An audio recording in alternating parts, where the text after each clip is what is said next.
Imagine finding a text, lost for centuries. Yeah. A voice from the very start of Christianity telling a whole different story. That's what we're diving into today.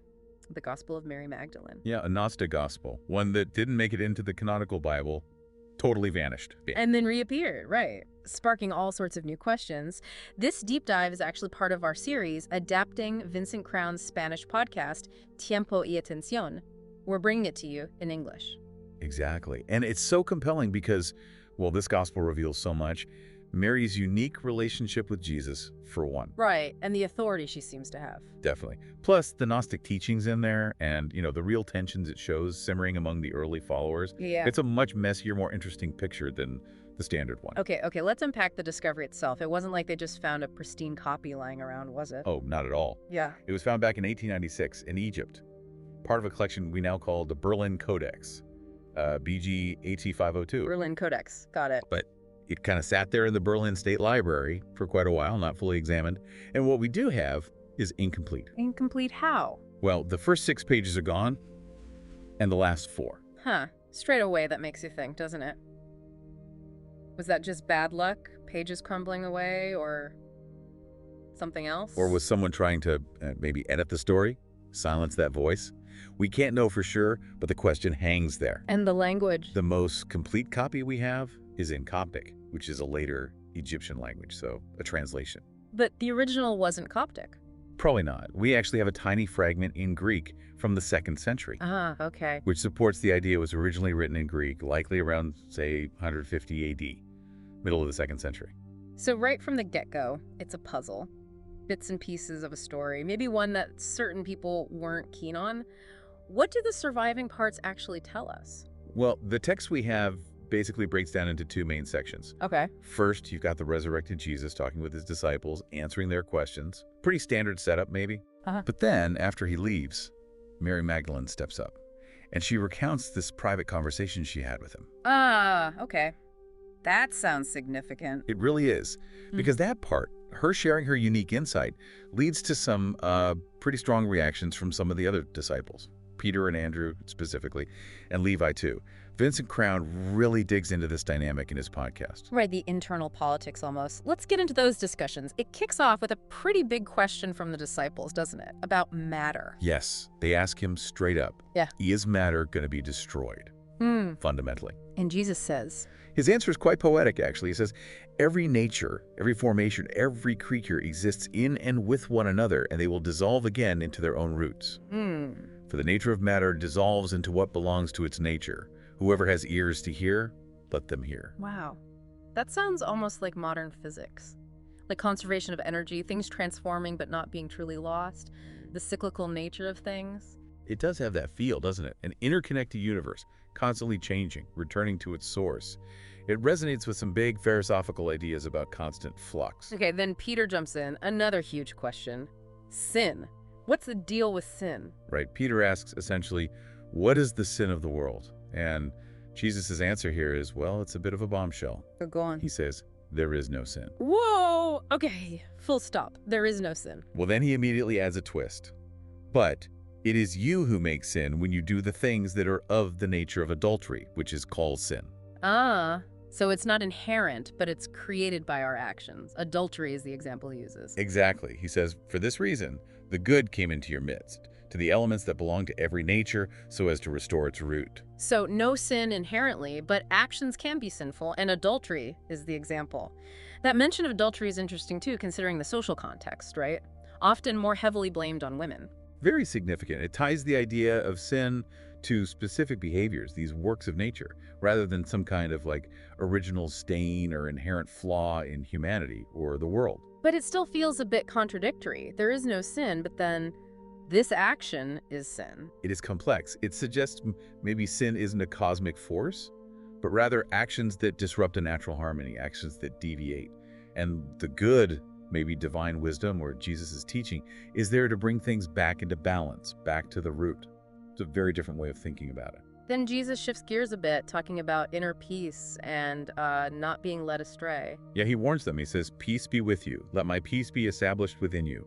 Be on your guard so that no one deceives you, saying, look here. or look there. Don't chase after external things. Exactly. He continues, for the Son of Man is within you. Follow after him. Those who seek him will find him. The Son of Man is within you. That's huge. That points directly inward, doesn't it? The divine isn't out there somewhere. It's inside. Absolutely. Classic Gnostic theme, really. Inner knowing, gnosis. True understanding comes from within, not from following external rules or, charismatic leaders pointing here or there. Vincent Crown really emphasizes this inward focus in his analysis, too. And then there's the instruction about actually preaching this message, but with a catch. Yes, a very interesting instruction. He tells them, go then and preach the gospel of the kingdom. Standard enough so far. Right. But then, do not lay down any rules beyond what I appointed for you, and do not give a law like the lawgiver, so that you may not be constrained by it. Wow. So share the message, but don't. Don't No. codify it. Don't turn it into another set of rigid laws like the ones they were perhaps trying to move beyond. Precisely. Don't become new lawgivers. Ah. Avoid creating a restrictive system. It really speaks to the potential danger of institutionalizing a spiritual insight. But there's a tension there, isn't there? You have this core message, but you're told not to lay down rules. How do you keep it coherent without some structure? That's the tightrope walk, isn't it? Focus on the spirit, the living essence, not the dead letter of the law. But yeah, how do you manage that in practice? Early Christians definitely struggled with that balance. So Jesus departs, and the disciples, they're freaking out a bit. Understandably, yeah, the text says they were deeply distressed, weeping, basically saying, if he wasn't accepted, how are we going to preach this message successfully? Real fear and doubt. But then Mary steps up. Yes. Mary Magdalene steps forward. She comforts them, encourages them. She says, do not weep and do not grieve, nor be irresolute, for his grace will be with you and will protect you. Taking charge, almost. In a way, yes, providing that stability. And then she adds, but rather let us praise his greatness, for he has prepared us and made us into men. Okay, that last bit, made us into men. That jumps out, surely not literal. Almost certainly metaphorical. It likely means spiritual empowerment, or maybe reaching a level of spiritual maturity or resolve, giving them the inner strength needed for the mission. Especially significant coming from a woman in that era, asserting that level of, spiritual equality or readiness. Absolutely. It's a powerful statement about the transformation Jesus brought about in them, regardless of gender. Vincent Crown talks about the potential social ripples of a statement like that, too. So then we get to this really crucial part. Peter acknowledges Mary's special connection. Right. Peter actually says to Mary something like, Sister, we know the Savior loved you more than other women. Tell us the words of the Savior which you remember, which you know, but we do not, nor have we heard them. He's asking her for the inside scoop, basically, the stuff Jesus told her privately. Pretty much. And Mary agrees. She recounts a vision she had and a dialogue with Jesus. Okay, what did she see? What did they discuss? She says, I saw the Lord in a vision, and I said to him, Lord, I saw you today in a vision. And Jesus replies, Blessed are you that you do not waver at the sight of me. For where the intellect is, there is the treasure. Where the intellect is, there is the treasure. Intellect. Like reasoning, thinking. More like nous in the Greek sense. Higher mind, spiritual understandings, key Gnostic term. Okay, so she asks him more about this vision. Yeah, she asks, Lord, how does the one who sees the vision see it? Is it through the soul or through the spirit? Good question. Soul or spirit? And the Savior answers, he does not see through the soul nor through the spirit, but the intellect that is between the two, that is what sees the vision, and it is. And it is, ... Exactly. That's where it cuts off. Pages 11 to 14 are missing right there. Right at the crucial explanation. I know. We lose the definition of what this intellect or nous really is in relation to soul and spirit and how it perceives spiritual reality. In Gnosticism, nous is often seen as that highest part of us, the bit that can grasp divine knowledge, separate from the sort of lower soul tied to emotions in the body and maybe distinct from spirit as just life force. But the details lost. A huge gap, as Vincent Crown notes. Frustrating. But the text we do have continues with Mary describing the soul's journey after that, an ascent. Yes. She describes the soul ascending and encountering various obstacles, various powers that try to hinder it. What kind of powers? Things like concupiscence-based desire, ignorance, lack of spiritual awareness. Then a third power, unnamed, and a fourth power which has 7 forms. 7 forms? Like what? Darkness, desire, ignorance again, envy of death, the kingdom of flesh, foolish wisdom of the flesh, and wrathful wisdom. Basically all the negative forces and attachments that try to bind the soul to the material world. Sounds like a spiritual obstacle course. It really does. These powers interrogate the soul, trying to trap it. But the soul, armed with Gnosis knowledge, asserts its freedom and its understanding of where it came from and where it's going. It names them, understands them, and thus overcomes them. So knowing is the key to liberation. That's a central Gnostic theme, overcoming ignorance and worldly limitations to ascend. But again, there's some ambiguity because page 14 is also missing right around here. Always the missing pages. So Mary finishes sharing this profound vision and silence. She falls silent. And then the reactions start. And they're not all positive. Right. Andrew pipes up first. Yes, Andrew basically says, I don't believe this. These teachings sound strange. Outright skepticism. And Peter backs Andrew up. He asks essentially, did the Savior really speak privately with a woman apart from us? Would he prefer her to us? You can almost hear the indignation, the jealousy perhaps.